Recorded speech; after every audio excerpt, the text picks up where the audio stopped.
కాకినాడ జిల్లా జగ్గంపేటలో నిర్వహించిన సమావేశంలో ఎమ్మెల్యే జ్యోతుల నెహ్రూ కీలక వ్యాఖ్యలు చేశారు. ప్రధాని మోడీ, సీఎం చంద్రబాబు పిలుపు మేరకు ఇంధన పొదుపు దేశానికి మేలు అనే నినాదంతో సాగుతున్నామని చెప్పారు. కేంద్ర రాష్ట్ర ప్రభుత్వాలు చేపట్టిన పొదుపు ఉద్యమంలో భాగంగా ఈ నెల 19న జరిగే మంత్రి లోకేష్ కార్యక్రమంలో మార్పులు చేసినట్లు తెలిపారు. తుళ్లూరు లిఫ్ట్ శంకుస్థాపన కార్యక్రమానికి లోకేష్ హాజరవుతున్నారని, ఈ కార్యక్రమానికి వచ్చేవారు ఎలాంటి ఆర్భాటాలు లేకుండా పాల్గొనాలని సూచించారు. రైతులు తమ మోటార్ సైకిళ్లపై రావాలని, గ్రామం నుంచి 5 కిలోమీటర్ల లోపు దూరంలో ఉన్నవారు సైకిళ్లపై రావాలని ఎమ్మెల్యే జ్యోతుల నెహ్రూ పిలుపునిచ్చారు.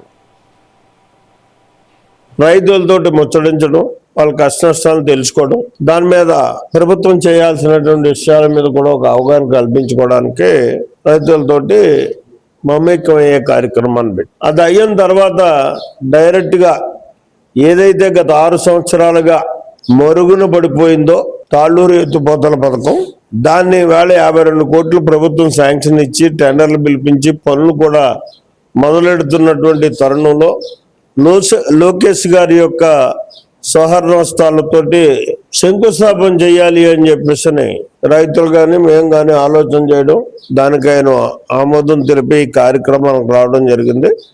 అక్కడి నుంచి డైరెక్ట్గా పామాయిల్ తోట నుంచే మనం ఇలా గోకవరం రోడ్డు నుంచి డైరెక్ట్ పుష్కర కాలువ ఆ రోడ్డు కొత్తగా వేసినటువంటి రోడ్డు మీదుగా మనం 10 గంటలకి శంకుస్థాపన చేయడానికి వెళ్ళడం జరుగుతుంది.